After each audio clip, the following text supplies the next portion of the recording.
Avui aprendrem català amb Gerard Piqué. Això és Català Pràctic.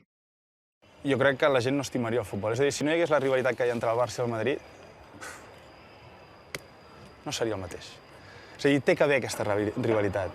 Perquè si no hi fos, és que no li donaríem la mateixa importància, els partits no tindrien aquesta sensació ara de que guanyes o perds és de vida o mort. Aquí la primera frase, jo crec que la gent no estimaria el futbol, tot perfecte. Recordem només la paraula futbol, que la pronunciació és a l'última síl·laba, futbol, perfecte. La pronunciació de la G i la J també, jo, gent, recordem només això. Continuem.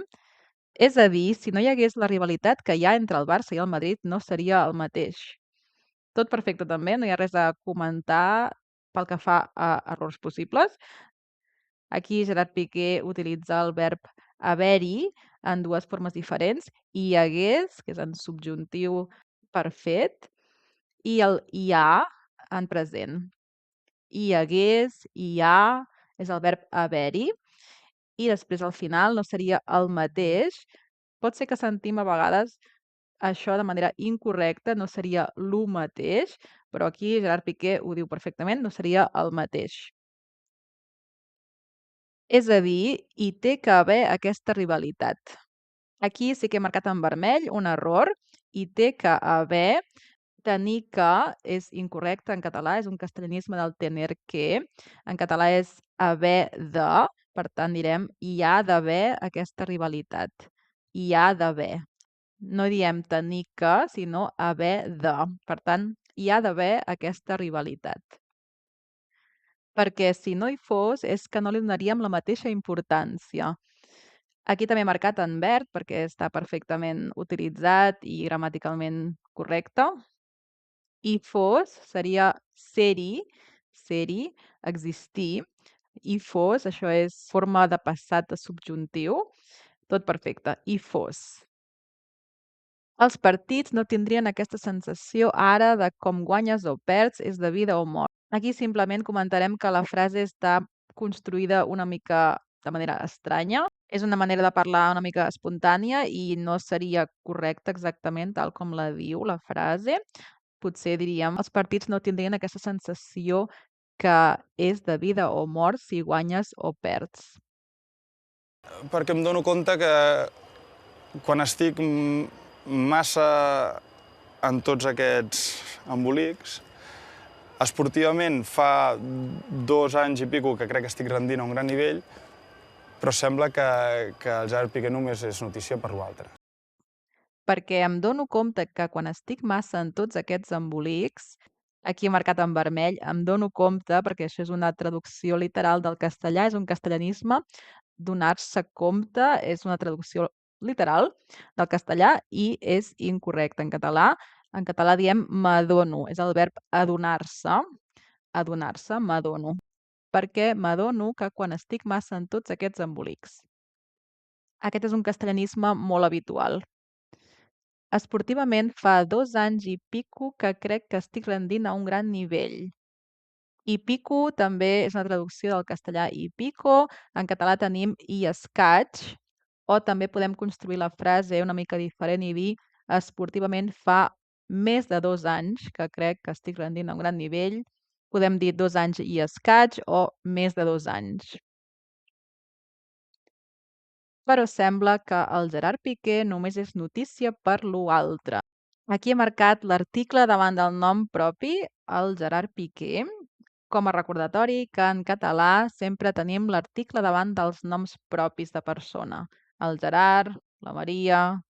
Hi ha algunes excepcions quan, per exemple, parlem de manera formal de personatges públics. Com he fet, per exemple, al títol del vídeo presentant que avui aprendríem català amb Gerard Piqué. Context formal, personatge públic. I d'altra banda tenim l'u marcat de color vermell. L'u altre, això també és un castellanisme. En català direm allò altre. Només és notícia per allò altre. El l'u és un castellanisme i no existeix en català. Però sembla que el Gerard Piqué només és notícia per allò altre.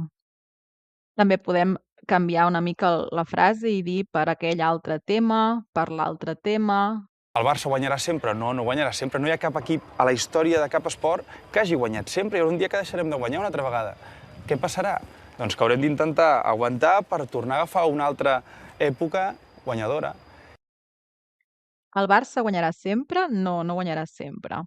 Aquí, tot correcte, res a comentar, perfecte. No hi ha cap equip a la història de cap esport que hagi guanyat sempre.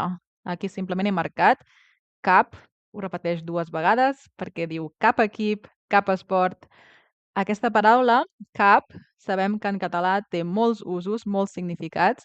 Aquí és el mateix en una frase i l'altra. I per últim, que hagi guanyat sempre, hagi, present de subjuntiu del verb haver. Hagi guanyat. Haver guanyat, hagi guanyat. I hi haurà un dia que deixarem de guanyar una altra vegada. I hi haurà, ho he marcat de nou, de color verd, el verb haver-hi en futur. I hi haurà. Què passarà? Doncs que haurem d'intentar aguantar per tornar a agafar una altra època guanyadora. Doncs, aquest doncs l'he marcat també de color verd, tot perfecte. Doncs que haurem d'intentar aguantar, haurem d'intentar. Aquí sí que utilitza bé el Gerard Piqué. Aquesta locució haurem de, haver de, que al principi ha dit en una altra frase tenir que, i aquí diu haver de. Per tant, aquí ho diu correcte.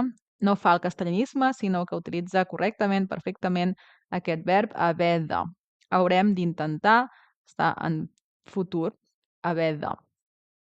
Jo sóc fan de l'humor anglès. O sigui, l'humor anglès, quan jo estava a Manchester, a mi m'encantava. O sigui, es putegen i no passa res. És a dir, està bé, m'has putejat, te la tornaré, però no es queixen. Aquí vaig arribar al vestir del Barça, em vaig fer 2 o 3, em van fotre unes bronques que vaig dir, ja no em foto cap més.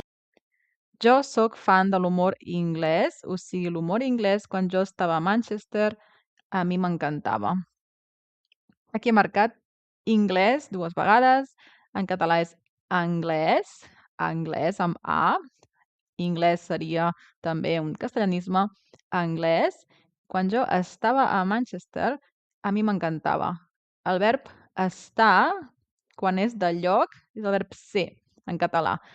Per tant, quan jo era a Manchester, a mi m'encantava. Quan jo era a Manchester. El verb ser de lloc.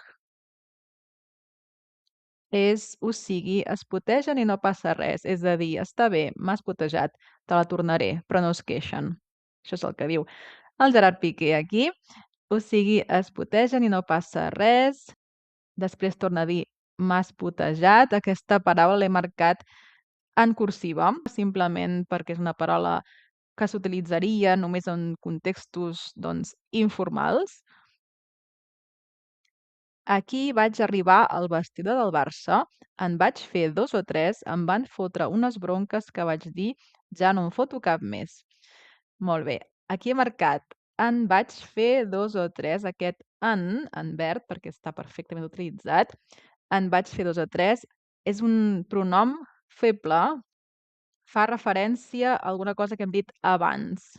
Teòricament es refereix a una paraula que no ha dit, però que ha insinuat o que ha fet implícita, que seria, doncs, putades, dit informalment, o bromes.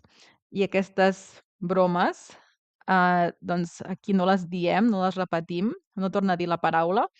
Aquí no diu vaig fer 2 o 3 bromes o putades, sinó que diu en vaig fer 2 o 3, però es refereix, aquest pronom feble, fa referència a aquelles bromes o putades. Llavors, aquest és l'ús d'aquest pronom feble. I després, tot seguit, sí que he marcat aquest 2, perquè si ens referim a bromes o putades, que són paraules femenines, si ens referim a una paraula femenina, serà 2. 2 o 3, no, sinó que serà 2 o 3, perquè ens estem referint a una paraula femenina. Per tant, 2 o 3, implícitament bromes o putades. 2 o 3. Em van fotre unes bronques que vaig dir ja no en foto cap més. Aquí és genial també aquest vocabulari. Fotre és un verb també una mica informal. fotre bronques.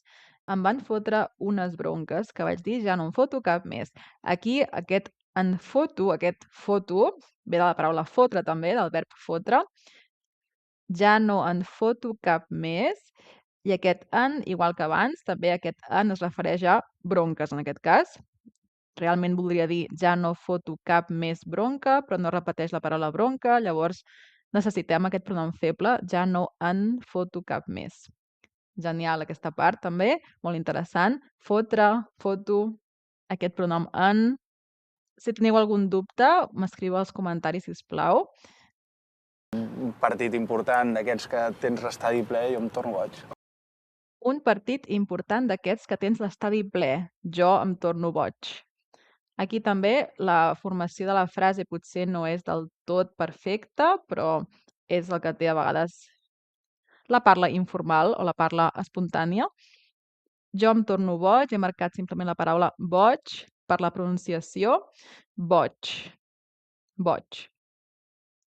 I fins aquí, avui hem après una mica de català amb Gerard Piqué. Espero que us hagi servit.